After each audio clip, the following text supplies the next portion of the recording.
Ito ba ang hinahanap mo? Tara, usap tayo.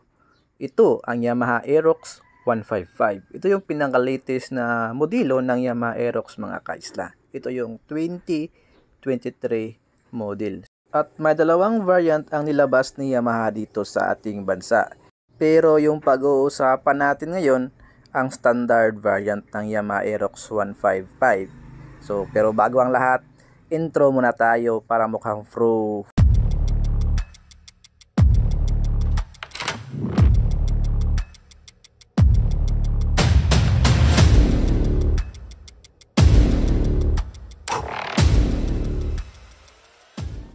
Kumusta mga kaisla? Welcome na naman sa ating panibagong vlog at sa ating panibagong motorcycle review. At ngayong araw ang motor na ating pag-uusapan walang iba kundi itong Yamaha Aerox 155 Standard Variant 2023 model.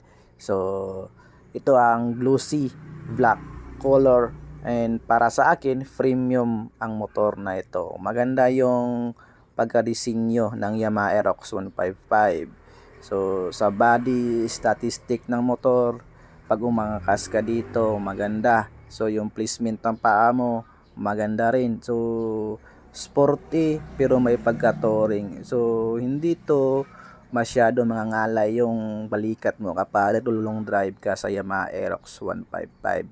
Upon sitting this motorcycle, na-feel kong comfort dito. Yung manubila sa kamay ko, sa balikat ko, maganda yung distansya. So, hindi ka talaga mangangalay dito kapag nagdadrive ka o binabiyahe mo to sa malalayong lugar itong Aerox 155.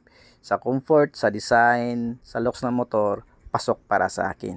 At pag-usapan natin yung kanya mga specification kung ano nga ba yung mayroon dito sa Yamaha Aerox 155. First, yung kanyang headlight ito is naka-LED na. Yung signal light nga lang is naka-bulb type.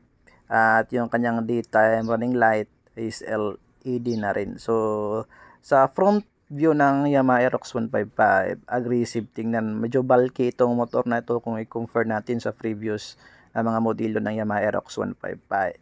Sa decals naman, yung kanyang graphics ay premium ang dating. Tail light ito kaisla is naka LED na rin, pero yung signal light ito is naka bulb type pa.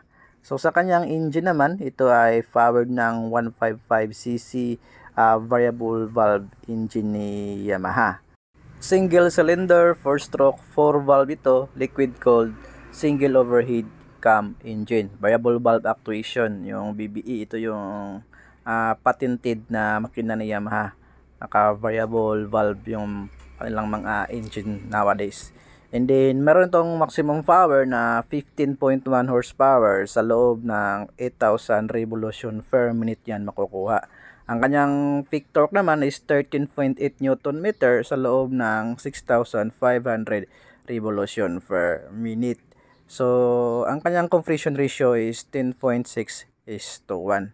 Para sa akin, itong motor na ito, pagdating sa power, sa torque output ay decent na. So, maganda na yung kanyang power delivery.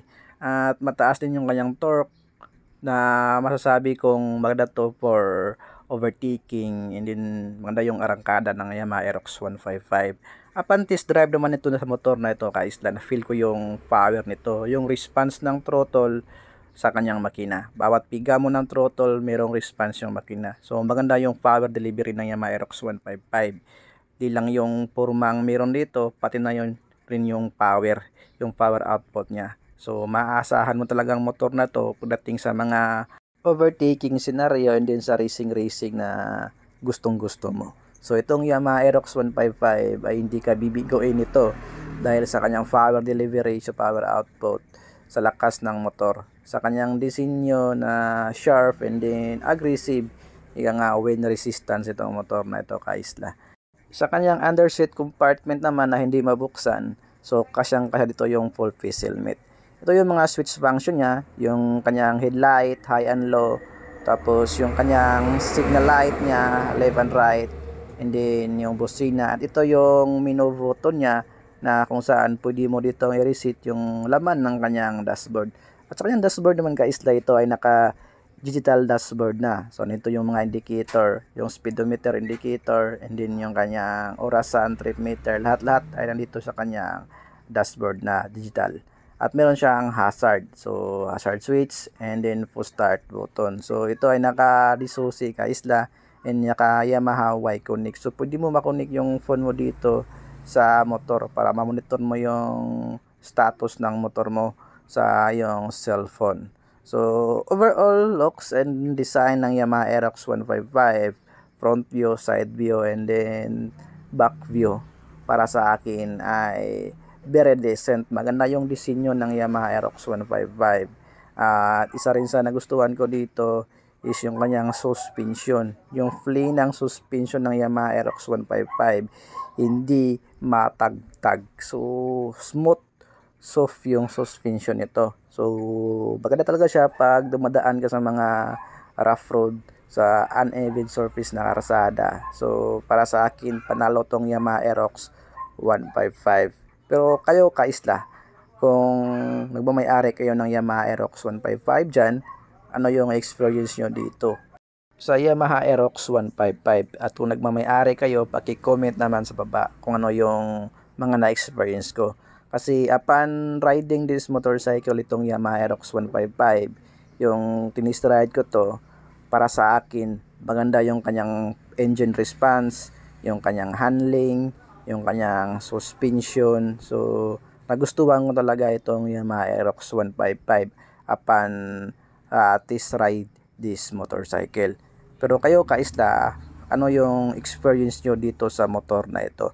Comment mas pababa at pag-uusapan natin para malaman natin kung ano nga ba yung point of view nyo. So magkakaiba kasi tayo ng riding experience dito sa motor na ito, depende sa riding habit natin. So para naman sa akin, solido ang motor na to. Sa fuel consumption nga pala, itong Yamaha Aerox 155, base sa aking experience is kaya yung kumonsumo ng 40 to 45 km per liter. Yung takbo ko doon nasa 80 to 100 yung takbo ko dito sa Yamaha Aerox 155. So kaya naman yung kumonsumo. So sa top speed nga pala nito, hindi ko to tinop speed kasi hindi to sa akin ang motor na to. So iniram lang natin to. So hindi to nagkaroon ng chance para i-top speed. Pero yung fuel consumption naman is nasubukan natin. So 45 to 40, depende na yan sa paggamit mo or 'di ba sa piga mo ng throttle. So pinaka-max sa akin is 45. So yun yung fuel consumption ko dito sa Yamaha Aerox 155. At kung nagtatanong kayo kung saan ba pwede makakabili ng Yamaha Aerox 155, punta lang kayo sa Motor Trade or any Motor Trade branches nationwide. Yung requirements kapag installment is to buy to picture, valid ID, and proof of income. Pero kung cash naman ay wala ka nang submit na requirements sa kanila. So, that's all for today's vlog, Kaisla. Thank you for watching Motor sa Isla. Don't forget to like, share, comment, and subscribe. And click the bell button para maging updated ka sa mga future content na ating lalabas dito sa ating YouTube channel. So once again, this is Motor sa Isla. Nagpahimang no na mag-amping kanunay og higugmang Ginoo labaw sa tanan. Let's always peace. Bye-bye.